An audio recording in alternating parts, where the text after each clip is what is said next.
கரூர் மாவட்டத்தில் தமிழக வெற்றிக் கழகம் கட்சியின் தலைவரும் நடிகருமான விஜய் கடந்த செப்டம்பர் 27ஆம் தேதி தேர்தல் பரப்புரை மேற்கொண்டார். அப்போது ஏற்பட்ட கூட்ட நெரிசலில் சிக்கி 41 பேர் பலியாகியுள்ளனர்.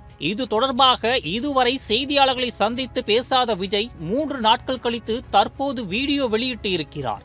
அதில் சிஎம் சார், என்ன வேணுமானாலும் செய்து கொள்ளுங்கள், என் தொண்டர்களை எதுவும் செய்யாதீர்கள் என்று கோரிக்கை வைத்துள்ளார். அவரின் இந்த பேச்சு கடும் விமர்சனங்களை ஏற்படுத்தி வருகிறது. இந்த நிலையில் தமிழக பாஜக விஜய்க்கு அழைப்பு விடுத்துள்ளது. இது தொடர்பாக தமிழக பாஜக செய்தி தொடர்பாளர் ANS பிரசாத் அறிக்கை வெளியிட்டு இருக்கிறார். அதில் கரூர் துயர சம்பவம் தொடர்பாக முழுமையாக கள ஆய்வு செய்து உண்மைகளை கண்டறிய தமிழகம் வந்துள்ள பாஜக MP ஹேமமாலினி தலைமையிலான 8 பேர் கொண்ட தேசிய ஜனநாயக கூட்டணி எம்பிக்கள் குழுவை தமிழக வெற்றிக் கழக தலைவர் நடிகர் விஜய் சந்தித்து பேச வேண்டும். நீதி கிடைப்பதற்கு துணை நிற்க வேண்டும். உண்மை கண்டறியும் தேசிய ஜனநாயக கூட்டணி எம்பிக்கள் குழுவை விஜய் சந்திக்க வேண்டும்.